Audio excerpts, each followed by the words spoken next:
काम अधूरा नहीं, पूरा कीजिए। सब्सक्राइब के साथ साथ घंटी जरूर बजाइए। जय हिंद दोस्तों, स्वागत है आप सभी का एक बार फिर से हमारे यूट्यूब चैनल दी कॉपी पेन में। तो अभी हम लोगों ने अपने पिछले वीडियो में संधि, जो हमारी स्वर संधि थी, उसके सभी पार्टों की बात हम लोगों ने कर लिया था और आशा करता हूँ कि आपको वो समझ में भी आया होगा। ठीक है, अगर आप ये वीडियो पहली बार देख रहे हैं तो हमारे प्लेलिस्ट में जाके आप चेक कर सकते हैं। वहाँ पे आपको स्वर संधि के जो भेद थे, उनमें आपको जो 5 भेद थे वो आराम से वीडियो मिल जाएंगे, ठीक, संधि के। तो आज हम अपने इस नए वीडियो में हम लोग बात करेंगे व्यंजन संधि की, या इसको हल संधि भी कहते हैं। तो हल संधि क्यों कहते हैं, व्यंजन संधि क्यों कहते हैं, ठीक, ये जानेंगे इस वीडियो में। तो शुरू करते हैं। लिखा है कि व्यंजन के बाद स्वर या व्यंजन आने से जो परिवर्तन होता है उसे व्यंजन संधि कहते हैं। अब यहाँ पे देखिए कि जो अभी हम लोगों ने पढ़ा था कि अगर स्वर के बाद स्वर आता है तो नॉर्मली बात यह है कि वहाँ पे क्या हो जाता है, स्वर संधि हो जाती है। और वहीं पर अगर व्यंजन के बाद कोई स्वर आ जाए या व्यंजन आ जाए तो वहाँ पे क्या होता है, व्यंजन संधि हो जाती है। ठीक, स्वर में क्या था कि स्वर के बाद स्वर आना कंपलसरी है, लेकिन व्यंजन में क्या है कि व्यंजन के बाद कोई स्वर या व्यंजन आए तो जो परिवर्तन होता है उसे क्या कहते हैं, व्यंजन संधि कहते हैं। अब यहाँ पे एक एग्जाम्पल दिया हुआ है, देखिए कि लिखा है उत धन हार। ठीक है, ये तो मिला के तो हो गया उद्धार, लेकिन देखिए यहाँ पे क्या हुआ है, ता हलंत के साथ लगा हुआ है ता। ठीक, और यहाँ पे हा है, तो ये ता क्या हुआ, व्यंजन है, और ये भी व्यंजन है, तो व्यंजन के बाद आया व्यंजन। ठीक, तो यहाँ पे आधा धा और दा मिलके धा बन गया है, तो यहीं पे हो गया इसका उद्धार। ठीक, ये चेंजेस कैसे हुए हैं, इसके कुछ नियम हैं। बाकी हम जब लोग नियमों के बारे में पढ़ेंगे तब यहाँ पे हम लोग देख लेंगे। ठीक, अब आपको एक नॉर्मली सी डिफिनीशन पता होगा कि व्यंजन संधि किसे कहते हैं। हल संधि क्या है, हल इसलिए क्योंकि महेश्वर सूत्र में जो हल प्रत्याहार होता है उसके अंतर्गत हमारे सारे व्यंजन आ जाते हैं, इसलिए इसको हल संधि भी कहते हैं। ठीक, आगे का जो नियम है हमारा उसके बारे में हम लोग पढ़ते हैं कि भाई ठीक, क्योंकि नियम जानेंगे तभी आपको संधि आएगी। बाकी आप एग्जाम्पल अगर सॉल्व अच्छे से कर लेंगे तो आपको संधि करने में कोई दिक्कत नहीं होगी। ठीक, तो पहले नियम की ओर चलते हैं। तो लिखा है कि वर्ग के पहले वर्ण का तीसरे वर्ण में परिवर्तन। ठीक, इसका मतलब ये हुआ कि जो हमारे 5 वर्ग होते हैं, का, चा, टा, ता, पा, ठीक है, इनमें क्या होता है कि अगर वर्ग के पहले वर्ण का तीसरे वर्ण में क्या हो जाता है, परिवर्तन हो जाता है। ठीक, अगर ये वर्ण लिखे हुए हैं, ये वर्ण लिखे हुए हैं और इनके बाद क्या आ जाता है, इन्हीं के मतलब तीसरे वर्ण आ जाते हैं, गा, ठीक है, जा, डा, दा और बा। ठीक, ये जो तीसरे वर्ण यहाँ पे लिखे हुए हैं ये आते हैं, तो इनके बाद क्या हो जाता है कि तीसरा वर्ण आ जाता है, पहले का तीसरे में कन्वर्ट हो जाता है, इतना आप जानिए। ठीक, एग्जाम्पल से समझने की कोशिश करिए। एग्जाम्पल में जैसे लिखा है दिग्गज। ठीक, क्या लिखा है, दिग्गज। तो यहाँ पे अगर आप इसका संधि विच्छेद करते हैं तो सबसे पहले आप संधि विच्छेद देखिए, यहाँ पे लिखा है दिग। ठीक, का क्या है, व्यंजन है, व्यंजन के बाद तीसरा वर्ण आया ना, का, खा, गा आया तीसरा, तो क्या हो जाएगा कि एक और तीसरा यहाँ पे मिल जाएगा, तो मिलके क्या हो जाएगा, हमारा वही दिग्गज हो जाएगा। ये देखिए यहाँ पे जो गा आया है वो तीसरा ही है। ठीक, तो यहाँ पे क्या हो गया, दिग्गज हो गया। ऐसे ही वागीस लिखा है, अगर वागीस को तोड़ेंगे तो यहाँ पे तीसरा वर्ण गा लिखा हुआ है और तीसरा वर्ण जो बदला है वो पहले वर्ण, ठीक, उसी वर्ग के पहले वर्ण के अनुसार बदला है, तो गा है।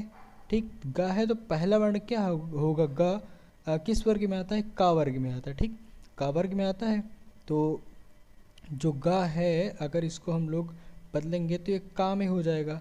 ठीक, तो वाक, और यहाँ पे बड़ी की मात्रा जो लगी हुई है वो ईस में कन्वर्ट हो जाएगी, तो वाक धन ईस, तो ये तो इसका संधि विच्छेद हो गया। अगर हम लोग इसको ध्यान से देखें तो यहाँ पे का जो लिखा हुआ है वो हमारा व्यंजन है और ईस जो का ई जो है वो स्वर है, तो स्वर और व्यंजन, सॉरी, व्यंजन और स्वर मिलके व्यंजन संधि तो बनाएंगे ही, साथ में जो यहाँ पे नियम लग रहा है वो क्या है कि यहाँ पे जो का है, का वर्ग है, उसका तीसरा वर्ण हो जाएगा। तीसरा वर्ण क्या होता है, गा होता है, तो का की जगह क्या हो गया, हमारा गा हो गया। ठीक, तो ये रूल सिंपल था कि पहले जो मतलब वर्ग का जो पहला वर्ण होता है वो तीसरे वर्ण में कन्वर्ट हो जाता है। ठीक, ये पहला रूल था, इसको आप ध्यान में रख लीजिए। ऐसे ही आगे हम लोग बात करेंगे कि वर्ग के पहले वर्ण का पांचवें वर्ण में परिवर्तन। ठीक, ये वर्ग के पहले वर्ण है। ठीक, अगर इनके बाद ना या मा आता है तो क्या होता है कि पांचवा वर्ण जो होता है उसी वर्ग का उसमें कन्वर्ट हो जाता है। ठीक, एग्जाम्पल से देखिए समझ जाएंगे। जैसे लिखा है वांग्मय। ठीक, अब यहाँ पे क्या है, ये तो पांचवा वर्ण ही है ना वांग्मय। ठीक, का वर्ग का, तो जो वांग्मय है ये का वर्ग का पांचवा वर्ण है। तो ये क्या होगा कि जब ये कन्वर्ट हुआ होगा तो किससे कन्वर्ट हुआ होगा, उसी वर्ग का पहला वर्ण आया होगा ना। तो वाक का क्या है, पहला वर्ण है। ठीक, और का के बाद जो का के बाद देखिए माँ आ गया। ठीक, तो क्या होगा कि का कन्वर्ट हो जाएगा पांचवें वर्ण में। पांचवा वर्ण काखा गागा अंगा अंगा। ठीक, तो यहाँ वांग्मय हो गया। ठीक, ऐसे हो गया। ठीक, का की जगह क्या आ गया, अंगा आ गया। ऐसे ही खंडमुख है। ठीक, ये देखिए टा वर्ग में जब आप पढ़ेंगे तो यहाँ से समझ में आ जाएगा। तो खट धन मुख में बदल जाएगा। ठीक, नॉर्मली क्या होता है उसी वर्ग का जो वर्ण होता है वो अपने पांचवें में कन्वर्ट हो जाता है, इतना आप ध्यान में रखिए। ठीक, पहला समझ में आया था ना कि तीसरे में कन्वर्ट होता है। अब इसमें क्या होगा कि अगर ना और माँ है तो पांचवें में कन्वर्ट हो जाता है।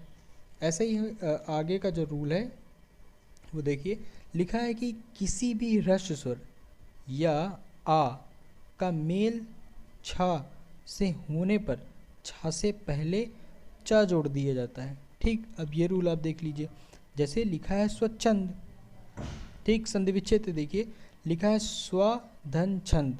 स्व ह्रस्व स्वर आया ना, छोटा यहाँ पे है स्व, आप पढ़िए तो छोटा आ का उच्चारण होगा, तो छोटा और इसके बाद छा आ गया। ठीक, अब आपको कुछ नहीं करना, बस यहाँ पे चा जोड़ देना है तो हो जाएगा स्वच्छंद। ऐसे ही विच्छेद भी हो जाएगा। ठीक भाई, व्यंजन संधि में आपको कुछ रूल याद करने पड़ेंगे या फिर आपको एग्जाम्पल की जम की प्रैक्टिस करनी पड़ेगी, तभी समझ में आएगा। ठीक, ऐसे ही आगे है ता के बाद चा छा हो तो ता का क्या हो जाता है, चा हो जाता है। जैसे उच्चारण है तो उच्चारण क्या हुआ कि चा कहाँ से, ता के स्थान पे आया था ना। तो जब इसका संधि विच्छेद करेंगे तो चा की जगह ता हो जाएगा, और जब ये मिल जाएंगे तो ता की जगह यहाँ पे चा हो जाएगा। ठीक, चा की जगह यहाँ पे क्या ता हो जाएगा संधि विच्छेद में। तो उत धन चारण, ता और छा हो तो ता का क्या हो जाता है, चा हो जाता है। तो ता का देखिए यहाँ पे चा हो गया ना, तो उच्चारण बन गया। ऐसे ही सच्चरित का हो जाएगा सत धन चरित्र। ठीक, क्योंकि यहाँ पे रूल के अनुसार ता का चा हो जाएगा। ऐसे ही आगे वाला हमारा रूल है कि जो ये तो हो गया ता के बाद जा और झा हो तो ता को किस में हम लोग चेंज करते हैं, जा में चेंज कर देते हैं। ठीक, जैसे सज्जन लिखा होता है तो सज्जन जा, अब जा जो चेंज होके आया है पहले क्या रहा होगा, पहले ता रहा होगा ना रूल के अकॉर्डिंग।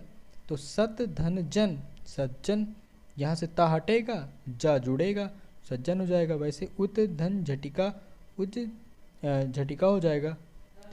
ऐसे हम लोग अपना अगला रूल पढ़ेंगे ता के बाद यदि टा और डा आ जाए। यहाँ पे हम लोग जा और झा आया था तो किस में कन्वर्ट हो गया था, जा में कन्वर्ट हो गया था। अब यहाँ ता के बाद टा डा आए तो क्रमशः ये हलंत लगा के टा और डा में कन्वर्ट हो जाएगा। लिखा है वृहत धन टीका तो वृहट टीका। ठीक, अब यहाँ देखिए ता लिखा हुआ है, ता के बाद टा आया, कुछ नहीं बस यही ता हटेगा और यही टा, अगर टा है तो टा आप जोड़िए हलंत लगा के, और अगर डा है तो डा जोड़िए हलंत लगा के। ठीक, ता के बाद यदि टा और डा आए तो सेम टू सेम ऐसे ही अगला रूल है कि यदि ता के बाद ला आ जाए तो बस हलंत लगा के ला आप लिख लीजिए। ठीक, इसका मतलब होता है आधा। ठीक, तो उत धन लास यानी उल्लास होता है, तो आधा ला कहाँ से आया, ये पहले ता रहा होगा, तभी तो हम लोगों ने संधि विच्छेद में उत धन लास लिखा, तभी तो उल्लास हुआ। अब ये ता कहाँ जाएगा, ता जो है वो इस रूल के अकॉर्डिंग ला में कन्वर्ट हो जाएगा, आधा जो ला है तो यही यहाँ पे मिलके हो जाएगा उल्लास। ठीक, इतना तो समझ में आ गया होगा। आगे ऐसे ही यहाँ पे जो शा लिखा हुआ है वो क्या होगा, ता का चा और शा का छा हो जाएगा। ठीक, एग्जाम्पल देखिए उत धन श्वास, ता का क्या हो जाएगा, ता के बाद शा आया तो चा हो जाएगा, ठीक। और ता का भी यहाँ पे चा हो गया, तो सा जो है वो कन्वर्ट हो गया छा में। यहाँ से देखिए ता और ता जो है वो चा में कन्वर्ट हो गया, ठीक। तो यहाँ पे उत धन श्वास बराबर उच्छ्वास और सत धन सास बराबर सत छात्र, ठीक। ये हो गया। ऐसे ही हमारा जो नेक्स्ट रूल है, अगला रूल है, वो क्या है कि यदि ता के बाद हा हो, तो ता के बाद क्या हो, हा हो, तो ता के स्थान पर द और हा के स्थान पर धा हो जाता है। तो तद्धिक लिखा है, तो ता के स्थान पर क्या हो जाता है, ता के स्थान पर द और हा के स्थान पर धा, तो तत् धन हित, ठीक। ता के स्थान पर यहाँ पे देखिए दा हो गया और हा के स्थान पर धा हो गया, तो वहाँ पे तद्धिक हो गया। ऐसे ही उत धन यहाँ पे क्या छा है, तो छा के स्थान पर धा लिख दे तो उद्धृत हो जाएगा, ठीक। ये ता के रूल थे कुछ, आशा करता हूँ कि आपको समझ में आ गए होंगे। बाकी आप एग्जाम्पल प्रैक्टिस करिए, बिल्कुल समझ में आ जाएंगे। और ऐसे ही हमारा अगला रूल है कि यदि री, र और सा, ठीक, ये मूर्धन्य निशा है, इसके बाद ना आए तो ना का क्या हो जाता है, अड़ा हो जाता है, परिणाम, ठीक है। तो परिणाम हो जाएगा। ऐसे ही माँ का मेल का से माँ तक किसी भी व्यंजन वर्ग से हो तो माँ उसी वर्ग के पांचवें अक्षर में बदल जाता है। अब देखिए यहाँ पे माँ लिखा हुआ है, ठीक। अब यहाँ पे का लिखा हुआ है, अब जब अब जो इसका पांचवा अक्षर होगा उसी में कन्वर्ट हो जाएगा, तभी जाके यहाँ पे क्या हो गया, संकलन हो गया। ऐसे ही संपूर्ण, तो यहाँ पे संपूर्ण हो गया, ठीक, यानी पंचमाक्षर में बदल गया। और संधनगति, संगति हो गया, ठीक। माँ का मेल का से माँ तक किसी भी व्यंजन वर्ग से हो, तो माँ का मेल किसी, यहाँ पे का से माँ तक कोई भी व्यंजन आ जाए उससे मेल हो रहा ना, तभी तो माँ उसी वर्ग के पंचमाक्षर से पंचमाक्षर में बदल गया, ठीक। एग्जाम्पल आप देखिए, समझ गए होंगे। अगला रूल है कि यदि माँ के बाद या, रा, ला, वा, शा, शा, सा, हा, तो माँ सदैव अनुस्वार के अनुसार बदलेगा। अब माँ के बाद या आ गया, ठीक, तो यहाँ पे क्या हो गया, अनुसार क्या है, अंक की बिंदी लग गई, संयोग हो गया। वैसे ही संहार में यहाँ संहार हो गया, ठीक। यदि माँ के बाद माँ आ जाए तो नहीं चेंज होगा, सम्मान, ठीक। ये जो आधा माँ लगा हुआ यही यहाँ पे लग जाएगा तो सम्मान हो जाएगा, ठीक। ये माँ के कुछ रूल थे। सा से पहले यदि आ और आ से भिन्न स्वर हो तो सा का ये जो मूर्धन्य सा हो जाता है, ठीक।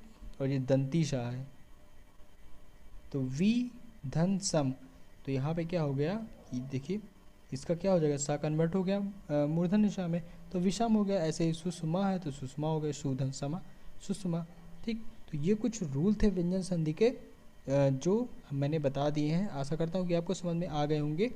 और बाकी कहीं से भी इसके अलावा अन्य रूल मिलते हैं तो आप ज़रूर पढ़िए, और एग्ज़ाम्पल किसी बुक से, कोई अच्छी सी बुक आप ले लीजिए, वहीं से संधि के अच्छे से एग्जाम्पल प्रैक्टिस कर लीजिए जम के, तो वहाँ से व्यंजन संधि के जितने भी एग्जाम्पल हैं आपको समझ में आ जाएंगे। एग्ज़ाम में जब भी आप उन संधि को देखेंगे तो आप आराम से संधि विच्छेद कर ले जाएंगे और पहचान भी ले जाएंगे कि स्वर संधि है या व्यंजन संधि, ठीक है। अगर आप चैनल पर नए हैं तो चैनल को सब्सक्राइब जरूर करिए और वीडियो को अपने दोस्तों तक पहुँचाइए, जिससे उनको भी फ़ायदा हो सके। बाकी वीडियो में अंत तक बने रहने के लिए आपका बहुत बहुत धन्यवाद।